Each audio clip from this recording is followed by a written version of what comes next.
So very timely. Let me go ahead and get into slideshow mode. Awesome. So the fourth quarter is here, right? October, November, December for those of us in the States. And the fourth quarter in the States specifically, and I do have international clients who mimic similar issues here. They're not exactly one-to-one, but you're going to be able to relate to what we're talking about, which is essentially a period of time within the fitness industry in which whether your gym does really well in the fourth quarter or it's slow or stagnant or it shrinks, whatever it may be, there's no doubt that there is a lot of distraction in the fourth quarter. Now, that distraction, I'm going to talk about kind of how we can use that distracted time of not having a ton of sales and what to do about maybe generating some sales during this slower period, but also how to maximize the quarter that possesses the highest opportunity for you guys to actually recharge and take some needed time off. And this gets into a little bit of a hot topic amongst gym owners of, no, I need to be open on Thanksgiving. My members need that. And I'm like, yeah, but your 6-year-old might need you too, possibly. Or maybe you just should deserve a day off. And we're going to talk about this. And I'd love for you guys to engage. I can't see the chat as it's going down, but Gavin can assist me and we can talk maybe at the end. Share with myself and Gavin what your thoughts are about taking extended time off around the holidays. Do you feel is that something you're trying to do, but you feel guilty about it? Something you want to do? How can we empower you? And hopefully by the end of this webinar, you guys will have a good game plan. So essentially what we need to talk about is every gym has these periods, right? Nobody is up and to the left, right? If I was on an X and a Y axis type scenario, we're constantly just growing. We have up, down, up, down, up, down. It's sales. You're going to have that. So every gym experiences this repetitive cycle, and typically it's year to year. Those of you guys maybe by universities, you notice a vacuum just sucks some of the money and energy out of your business when the students leave for summer. You then experience a surge of cash in the fall when they return. If you are in a touristy area, you might notice a gym, we had a Charleston, South Carolina gym. They might have record drop-ins during June, July, and August. Okay. It all kind of depends. And as you've been in business for a couple of years, you start recognizing the historic repetitive patterns. And I generally categorize these, I think like a sixth grader sometimes. So I like to do color coding in easy words, right? We have our go months, right? We're netting positive members. Our slow months, we might just break even. It might be like a net zero, maybe a net of 1 or something really minuscule. And then shrinking months, we actually shrink. We have less members. We went net negative. So we sold 7, we lost 12. That would be a shrinking month. And if you start like literally, I do this, I color code it. I have all the months. And when I had my gym, I knew these months were grow, these were slow, these ones were shrink. And I would plan proactively. In my market, where my gym was for over a decade, my shrink months were November, December, January, February. I had 4 months. Typically, we're looking at about an average of 3 months for most gyms. At some point in the year, you'll have 3 months where you might shrink or be slow. Very few of us are consistently, as we've been, once you get out, I've been doing this 5 years, 7 years, 10 years. You're not going to be able to say every month is grow. I wish that was the case. Unfortunately, it's not. It's typically on average 3 months. They could be all together in 1 quarter. They could be sprinkled throughout the years. It could be like me. It could be 4 months. But generally, you'll start identifying these differences in historical repetitive months for performance for your business. Now, here in the States, Q4, this one becomes especially difficult, even if you grow during Q4. Okay. And I'd love for, in the chat for everyone to go vote. Is Q4, let us know if that's a growing month for you, a slow month, or a shrink month. Just grow, slow, or shrink in the chat. We have the highest concentration in national holidays and adjusted closed business hours. Okay. We have the busiest travel season, highest credit card balances, Christmas presents, things like that. And then marketing overload. People are hitting you as soon, like Halloween's around the corner, right? My kid is going to look adorable next to like the last Tuesday in October. And then guess what? We are going to get hit with every ad possible for Cyber Monday, Black Friday. Buy this black little dress for New Year's Eve. Reserve your table for the Super Bowl. I mean, everything is going to hit your membership base. And then there's you also trying to be like, oh, by the way, when you're not doing all that, would you mind coming and joining the gym and getting started with a fitness program? That would be awesome. It's not the most practical time of the year to get people started. Realistically, if you were sitting down with a friend and they're like, my kids are out of school, we're traveling to Wisconsin, and then my husband's family's coming in for New Year's, we got tickets to a college football game, we got this, that, the other thing. Yeah, maybe starting at a brand new gym and getting started with the fitness program might not be the best time. And that, and the fact that, Nana is gonna be making delicious pumpkin pies and apple this, and it's a time of overindulgence in food. Yeah, practically it might not be the best time for the average person, especially here in the States where over 33% of us are in the that unfortunate obesity category. We can see where this might get difficult for a gym. Now, let's see. Here we go. Well, real quick, Stu, most people are saying slow, actually, which makes sense. Not a lot of shrink or grow, but majority are just slowing down in Q4. And I wonder, how is Q1 actually? Is it a grow for some people, a slower shrink as well? Because I would love to see with it. So typically the industry thing of New Year's resolutions, that's something that we actually see fall off as you get to the southern states. The reason Cleveland, Ohio has a pop of sales in January is because you've been inside since October. So that New Year's resolution, like January, the gym's filled, that's actually something that we see dissipate slowly the closer to the equator you get. It's not really a nature of New Year's resolutions. That's a pretty cliche thing. It's actually more of like a cabin, like stir crazy syndrome type scenario. So I'm in Charlotte. It will be probably 60 some degrees on Christmas Day, whatever. I've been here on the 70s on Thanksgiving, but come February, that is the peak of the cold for Charlotte. That, my friends, that like for Charlotte, March, that's our New Year's resolution. Yeah, and that daylight savings hits and stuff. I mean, that people are, they've kind of gone through family, so they're burnt, they're tired, they're fat, Yeah. Now, some gyms do have that. You have that cliche New Year's resolution thing, but it's not, for a lot of people, when we really zoom out on it, it's not necessarily always just due to January 1 and resolutions. Yeah, that seems kind of, anyway, sorry to derail you. No, you're good. That was a good combo. So guys, if you have a slow or a shrink Q4, a couple things. Number one, you have to prepare. If it's November 15th, you're like, damn, it's kind of slow in here. Wait a minute. Let me go back and look at our numbers from last year. We were slow last year, November.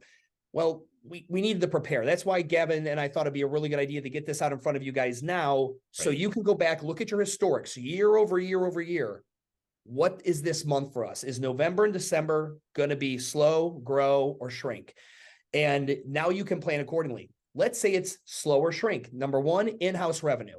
If you haven't done an apparel drop, or you haven't run one of my favorite things is we would run a 90-day nutrition or fitness challenge in which members put money in to the pot. I'm paying $200, $250, whatever it is, to participate. And they get it all back as long as they participate. They don't have to win. They don't even necessarily have to do really well. But we had attendance metrics. You had to do maybe some weigh-ins or do a before and after kind of fitness test type scenario. But what that $250 or whatever, $300 in did, no one's canceling during that period of time because then they don't get their money back. And essentially, you run a 90-day in-house challenge, nutrition, fitness, whatever you want to be, attendance, and you start it right at the beginning of your slow or shrink month. Because a lot of the slow and the shrink, and many people probably relate to this, are holds, freezes. I'm traveling, I'm going to cancel, I'll be back.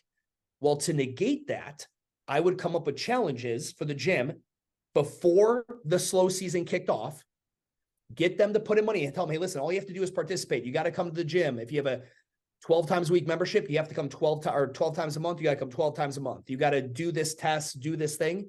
And the only way you don't get your money back is if you quit. That's it. As long as you participate. Now people will think twice about canceling that membership or putting it on hold because they know they're also going to be forfeiting this money that they put in for this program before the slow month kicked in. So we would run it for 90 days and we would see a huge drop off in freezes, holds, and cancellations because in their head, like, all right, I guess I'm just going to keep paying even if I'm not coming as often. And because I don't want to lose this money and I'll be back in January anyway. It just makes them rethink it versus how easily, just put it on hold. I'll be back in January when life isn't as busy. So that's did you run into people getting kind of pissed off if they quit and like making up excuses or anything like that? No, absolutely not. Because you say the only way you don't get your money back is if you quit. Yeah. You got to very transparent. Be like, guys, you're going to get your money back as long as you participate, because we know you're going to be better than as long as you participate. That's all we're looking for. But if you quit, you don't get your money back. On average, it was like 10 to 15% quit. And guess where that money went? To the gym. Yeah. And you pay. Yeah. So I made a little money. Yeah, I made a little money, but I reduced cancellations and freezes and holds is really that's how you pay yourself back, is the minimization of that. Gotcha. Yes, cool. That's the goal. And then one of my favorite, promotions is you can also do like apparel drops. Like those are good punches of cash if you haven't done that. A real quick good hack, apparel with a gift card. So I'd make gift cards like little plastic, just kind of like your credit card. You could get them for like 75 cents if you buy a couple hundred of them, get your logo on it. It's got a barcode. The barcode doesn't do anything. It's just there for show. And it says $100 to Urban Movement. And I would have $100 gift card and a brand new apparel run that we did. It's wintertime, so maybe we get a hoodie or whatever it is, a beanie, this, that, and we'd wrap them up. We had a little tree at the front of the gym and all of them like little presents all there. Because guess what happens in the holidays? Any of you guys in the corporate world, and Gavin's remote, so he probably doesn't have to deal with this. Secret Santa. Or I got to get my... No, we do it. Okay. I got to get my girlfriend's brother something. I've been dating this chick 6 months. I don't know anything about her brother. So we advertise this to the members. Sometimes at the holidays, you get put into an awkward situation where you have to get someone a gift. We're offering a $100 gift card and some cool swag for $40. Right. The members would be like, oh my God, I totally forgot I had to do Secret Santa for so-and-so, whatever. They'd pay $40. They got, shirt, tell us what size, tell us what gender, whatever it is, get the gift card. And now it's a $100 gift card and a piece of swag. The cost of the member covers the shirt. And then now you have this gift card floating in the ether. Now I'll tell you this, 30% or less will actually come in and get redeemed, but that's okay. They're out there, and if members would buy these like crazy. We just had them at the front desk. We had them at that little tree, and they'd be like, I need a medium girls. I'm going to this thing with some girlfriends, and I got to get my girl something. And those did really well too. So there's some fun little hacks and things like that you can do. Pay now, start later are great promotions. So think of any promotion you can run for your gym, advertise it transparently. We don't want you to start now. It's kind of nonsensical to start now. We get it. We're trying to enjoy the Super Bowl and wings and pumpkin pie too. But if we have a program, it's got a promotion, there's some kind of discount or something attributed to this. If you start now, or you pay now, you start later. I spent a lot of time looking at like High Rocks and DECA and Marathon sign up and looking at the economics of those. And the amount of people that will pay now for something that doesn't begin for months and months and months down the road, because it now puts something on the calendar and makes them feel accomplished, even though the thing's not done yet, is astronomically true. From a sales psychology standpoint, it works phenomenally. So starting in October, we would run pay now, start later. We know it's hectic. We know you're busy, but now you get this promotion if you buy now, and it starts anytime in January thereafter. You have up until a certain date in the next year to utilize it. People would buy like crazy. Again, we'd have 20, maybe 30% never show up. Never paid and never showed up, no matter how hard we tried to get them in. But people will not start a program maybe in the fourth quarter, but they will sign up for a program that starts in Q1. Yeah, and I think I remember you talking about this last year too, because it's hard to get them to actually take action on something during these busy months. I mean, we anticipate that as well, just in push press, is that people will be hard. We work on success. We work with clients as well on some of the business practices, and it's going to be harder to move and get things done. We just how the nature of it. So interesting. 100%. So anybody put in the chat, has anyone done that, like that kind of promotion or any of the promotions that Stu's already mentioned? I'd love to hear you guys. If this is old news to some of you, or is this brand new news to some of you, right? And there is a course inside of PushStart, guys, where I go in much further, deeper detail on that stuff. And I think we might have also done it on a webinar as well, maybe. I think so, yeah.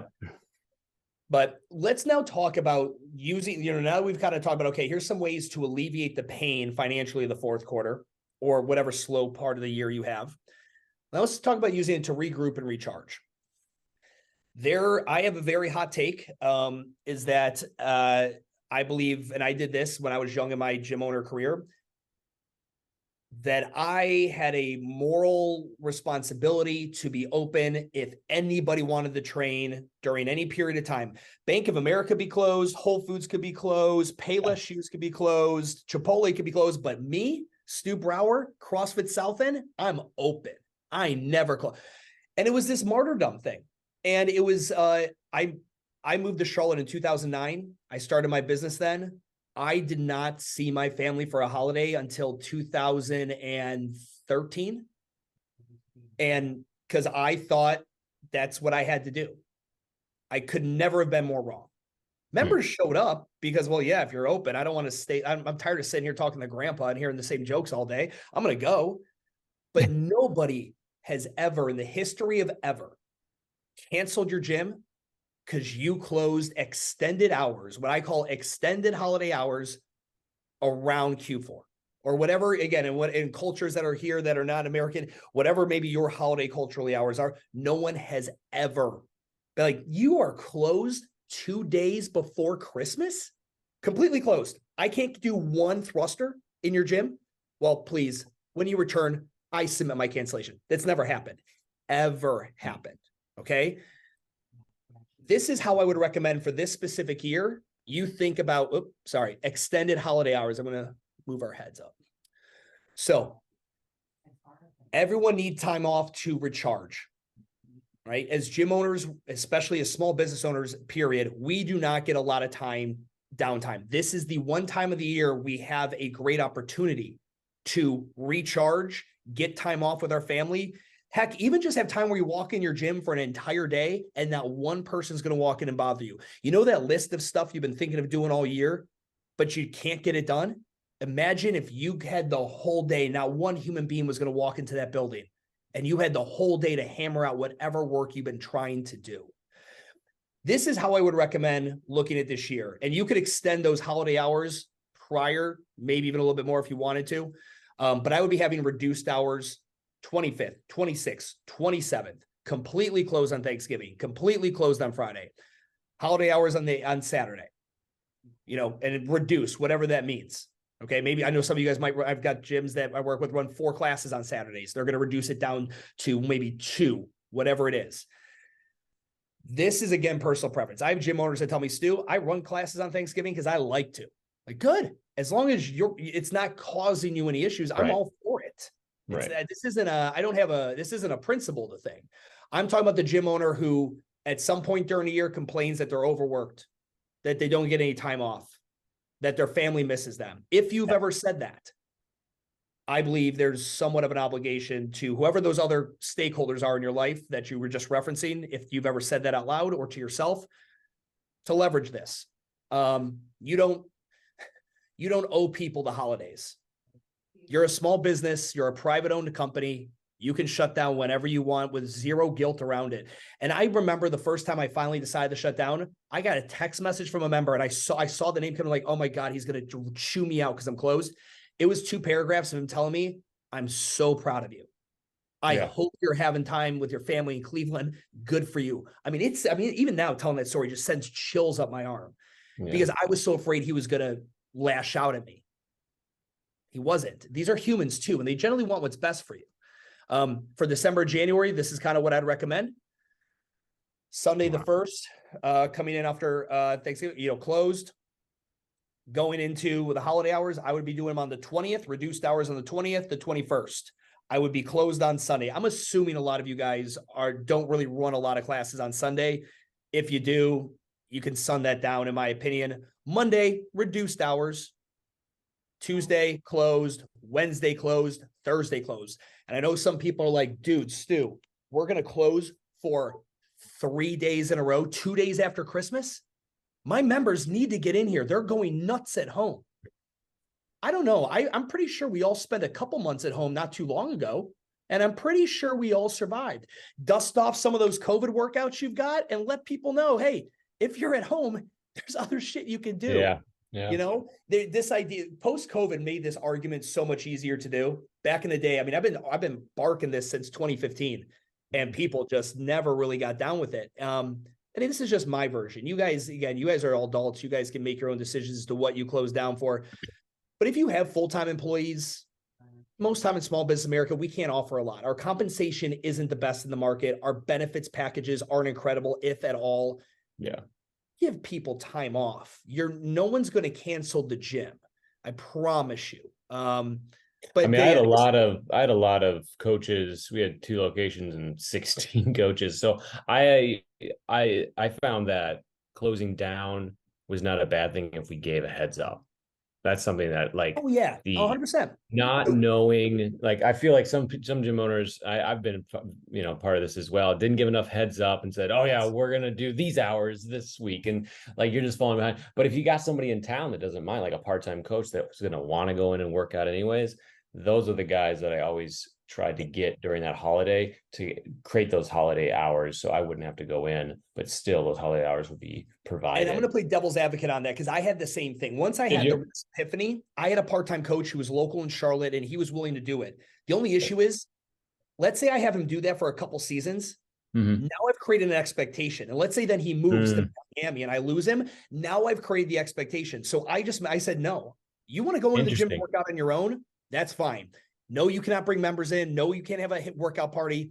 We're closed. You work here, you're allowed to go in, and that is it. Cameras are on, buddy.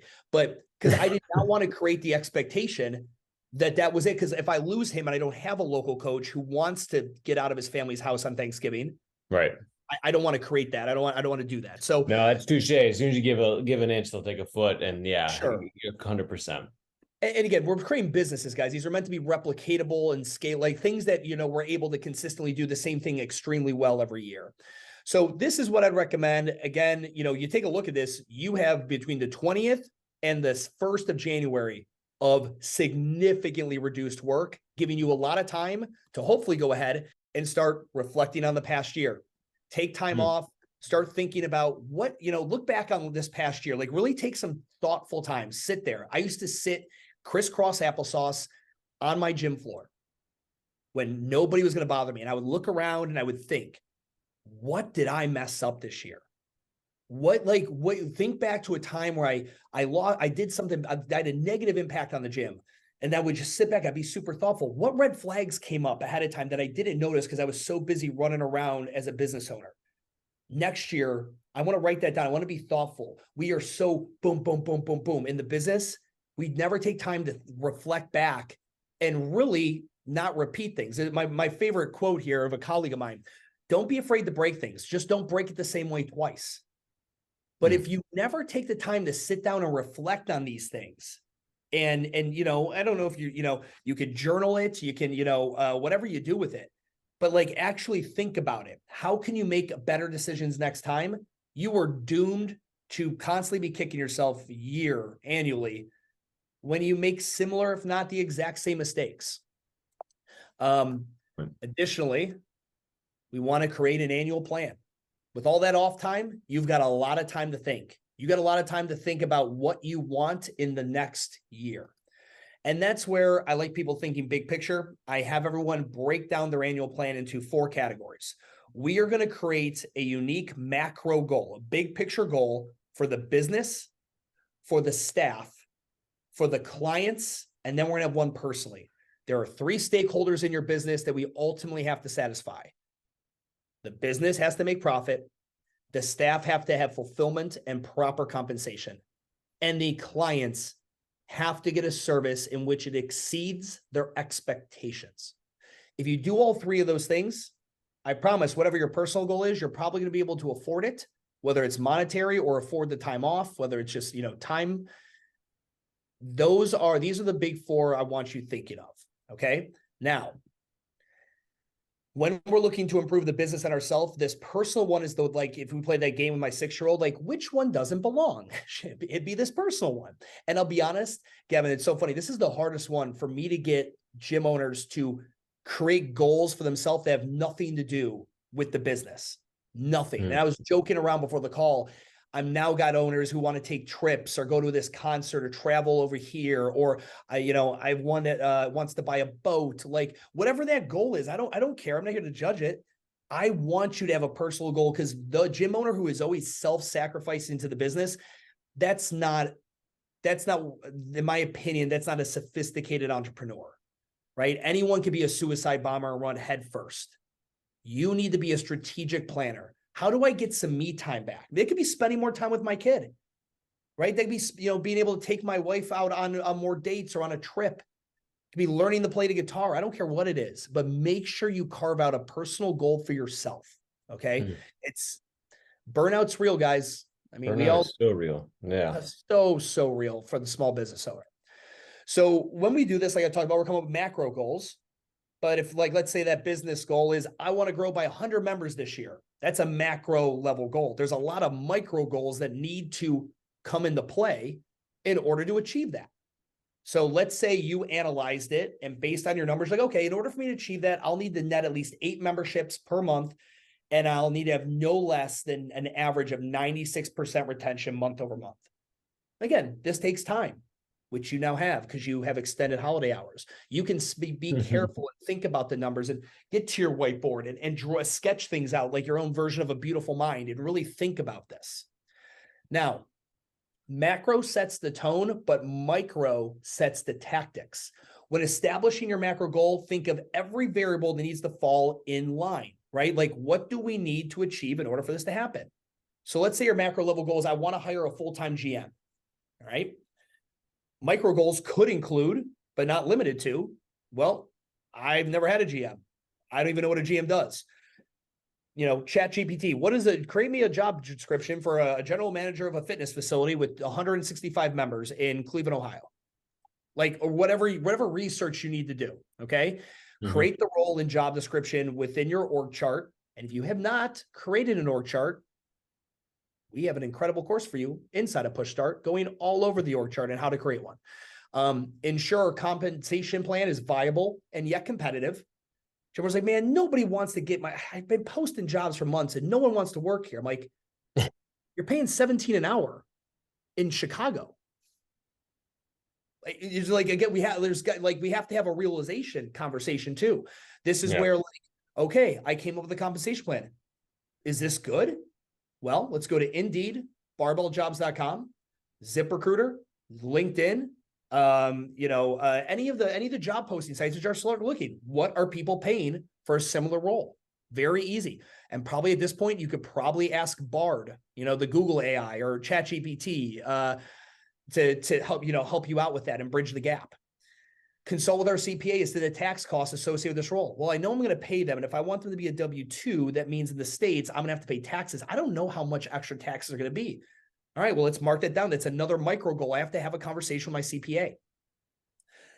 Now you run the numbers based on the payroll budget, and staying under 37% of my total monthly revenue. Because maybe your CPA told you, hey, yeah, you can bring somebody on, but you can't exceed this percentage of your total monthly revenue in payroll for this year based on, what you did last year in numbers. Okay, so the CPA says, or financial planner, whoever you have working on your numbers, I need to stay here. Well, I'll need to generate an additional X amount of money and able to afford this role. Again, this is all hypotheticals, but you guys we back into the micro goals and the steps that are needed in order to achieve the macro. And, you ultimately end up getting with a nice long list of things that ultimately have to happen if you want to hire this person. It allows you to actually get your hands in there and get a little dirty and understand this, like how big of a macro goal that really is. Because I've had some people give me 6 macro goals for the year. I'm like, oh, no. Like, one macro goal should take you pretty much the entire year to achieve, realistically, or the majority of it. So this is just an exaggeration to show you guys kind of how to break this thing down. I also recommend creating measurable results and timelines. Timelines help keep us accountable. Measurable, like key performance indicators, help let us know whether we achieved it or we fell short. Okay. If the goals that you're creating, the macro level goals, are business, HR, or client experience, nominate one member from your team to be responsible for the outcome of the specific goal. Maybe help organize meetings, lay out timelines, and report progress. If you don't have a lot of team members, then that's probably you.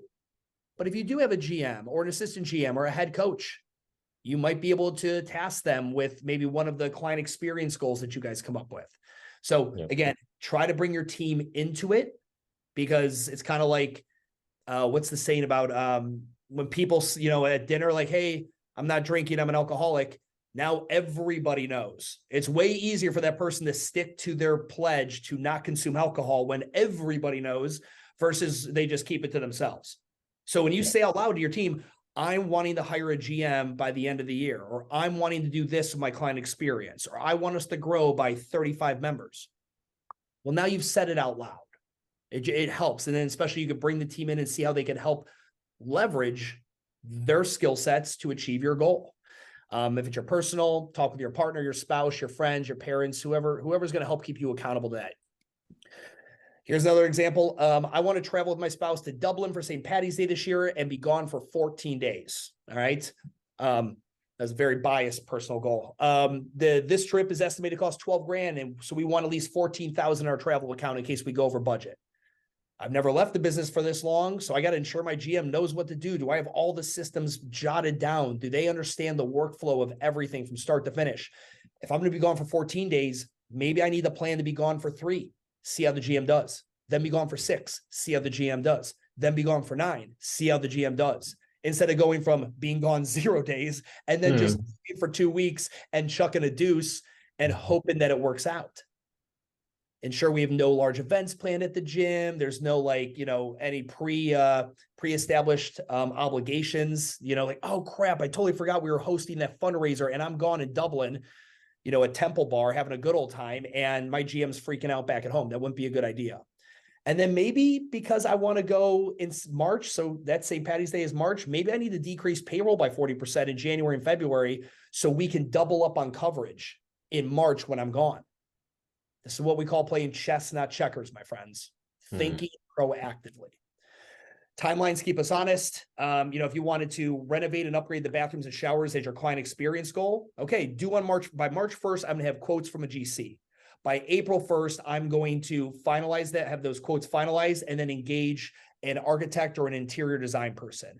June and July, I'm going to provide alternative bathroom accommodations during construction because they said we're going to be closed for about 35 days where the bathrooms will not be accessible, blah, blah, blah, whatever that comes out to be. But whatever those little milestones are in that you create, the micro goals, give yourself timelines, give yourself a due date. That will hold you accountable. Ultimately, guys, when it comes to using this downtime in the fourth quarter, to create an annual plan, there's no right or wrong annual plan. And I've worked with businesses that have literally one plan. We're not doing HR and clients and this. We have one business goal, and it's the one laser focus goal I'm going after. Great. Ultimately, what needs to happen is you have to take the time to think about the goal. Like that's really everyone's like, I want to do better next year. And then it stays superficial. Dial it in very specifically. What is better? Is that in members or is that in revenue? Like what are we talking? Is it in profit? Is it in how much you take home? You got to get very specific, but it requires some quiet time. And today's Tuesday, and you all took the time to be on this webinar, and we're gratefully appreciated. And obviously, you have some people that could help you out. You're able to take some time, pop off here, but you're going to really need to spend a good amount of time if you want to create a comprehensive annual plan. Yeah, these are tough questions. Every single category, business, HR, CX, and personal, are obviously going to be important. Would you recommend making maybe a macro for each and then maybe a few for each and then go through the list again and maybe even if you have somebody in your gym or staff that you like to bounce ideas off of, be like, hey, here are my ideas. Which do you think are the priority? Yeah, if you have a couple macros, essentially what you're saying, you're not sure which one to make my priority one, because I recommend going with one. Then I think you need to have a trusted, this is where, I generally recommend maybe not necessarily a member. No, that's biased opinion, but like if you have a staff member, this is what I call like part of the leadership team. They're one of your core people. That's a great person. Other business savvy friends, mentors, things like that. Like those are good people that are, because they're not, snow blindness. They're not so close to it. They can. So yes, it might be worth the energy and effort to get a third party perspective on your. Which is a great plug for Push Press's success team. Myself, Greg, Michelle, It's a small team, but we are definitely here as we've all been in the gym. We've all managed, run, owned gyms. So for years and years, and some of them still own their gyms. So they're going through the same flow that you guys are kind of going through with the economy and the shoulder seasons and such and the holidays. It's good time to get like on a call with one of us and chat through that. It's no cost to you guys. It's just kind of what Push Press is all about. Is not just the software, but also we're trying to help you guys be successful gym owners. And then Stu obviously works with clients as well. Little plug for Stu. Certainly worth reaching out. And if you're taking more clients, I don't know, Stu, you are, but lots of people in the space as well as mentors. So, and then our Facebook group, if you guys aren't part of that, that's a great place to throw some ideas too. A lot of gym owners just with eyes and ears on that, and also our Express staff. So that's a good place if you're like, hey, I got these 3 macros. Like, what do you guys think this is the situation? But sometimes jumping on a call is even easier. Yeah, Stu at WTFGymTalk.com. You guys can reach out to him. Some of you guys are gonna have to bounce. I know we're kind of come up on time, 45 minutes or so. I did have a Q&A. We could open it up for more questions. Throw it in the chat, or if you guys are tech savvy with the Zoom, throw in the Q&A element part. But it looks like we got pay now, start later. Do you put a period of validity for such action? So I'm assuming, like, are you talking for whoever Naomi? I apologize. Is that Naomi? Naomi app. Okay. Hey, Naomi, thanks for the question. So I'm assuming you mean by period of validity, like, does it have like, okay, pay now, but you've got to get started by a certain date? Like, you've got to, don't show up in 2026 with this, like, hey, I paid for it kind of thing. Yes. I generally don't recommend like everyone has to start January 2nd. That's not realistic. That's not how people's lives work, especially around the holidays. But I do recommend probably putting something in like you got to get started by January 31st. Anytime there. And here's what you'll find. Last year, I had a 27% of the gyms that ran this, people that bought the buy now, pay later, actually ended up starting in December. Like literally, we're just like, what if I want to start early?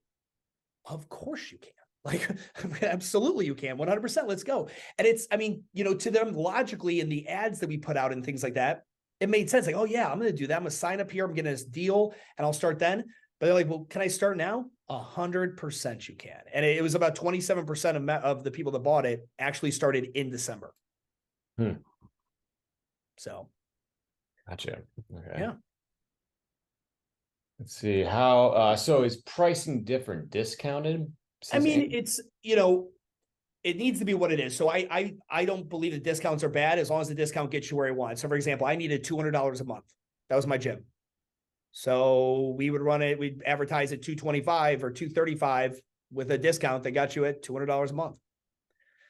But discounts are just psychological positioning. That's all they are. Yeah. It's not like we're like discounts are bad. No, they're not. You're a consumer. Tell me you have not utilized a discount in the past 30 days. I will call you a liar if you said you haven't. There's no way. We all utilize a discount in whatever shape or form. We park here because it's free instead of paying for parking in the parking garage. We do this. Like, we all do this stuff. So I do recommend, if you want more, throw a little bit of bait out. Do something. Like, sure. Like, we would also do a BOGO. Like, maybe buy 1 month, get 1 month free. But they had to commit to 3 total months paid. So that was first month paid, second month free. But then they had to stick around for those other ones. That means I've got them for 4. Then I had a 30-day cancellation notice, which means I typically are going to have them for 5. So it's, it's how you frame up the deal. But Target's discounting their products for you to buy, but they're still going to break even. They're not. Oh yeah. They're not just giving it away. $9. They're just $9 more expensive as the advertising price. Exactly. You gotta think that way a little bit, which Yeah, we should probably maybe do a course on some pricing psychology sometime soon. Yeah, definitely. It's it's hard to take time off, and it's hard to think more corporate aggression with pricing sometimes, because you're in it for the passion, you're in it for and we're doing actually the good in the world. We're not just selling burgers and fries, we're selling fitness, and it's hard to be like in that other mindset of capitalism when you're doing something that's actually helpful. But we also got to remember the environment that all these consumers are in, guys. Your prospective members, they are all in Black Friday mode, Cyber Monday. They're thinking of are discounts and stuff. So again, I would just tell you, I wouldn't, maybe if it wasn't fourth quarter, I might not say do a discount if you normally don't. But you're currently in a culture right now of where, you're gonna have people that line up around the block in Boston, Massachusetts, freezing their butt off for 4 hours so they can get into Walmart and get $30 off a TV.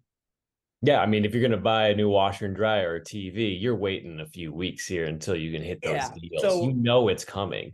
Yeah. So doesn't mean you have to, though. You don't have to run any promotions, discounts. It just depends what the goal is, of the marketing effort. For sure. Well, cool, Stu. This has been awesome. I see the number is slowly dwindling. People are going back to coach classes, I'm sure, and personal training sessions and such. But yeah, reach out to Stu at WTF Gym Talk. Obviously, Push Press has our success team. We'd be happy to talk through these kind of ideas. And if you guys have run some in the past, what didn't work, so you can do a little differently maybe going forward. Just because it didn't work one year doesn't mean it's not going to be work better the next year if you focus on doing it maybe just a little bit different. So, and again, 2020 wasn't that long ago, so the markets are changing every year's a new year as we segue into different kind of parts of the culture, I guess, away from COVID and so on. So I think there's a survey after this that'll be triggered. You guys fill that out. If you want a call or want some help, please just answer that survey and we can follow up one-on-one via email. So everybody have a great day, and Tuesday, check out the next webinar come November 9th. All right. Awesome, guys. Take care. Take care.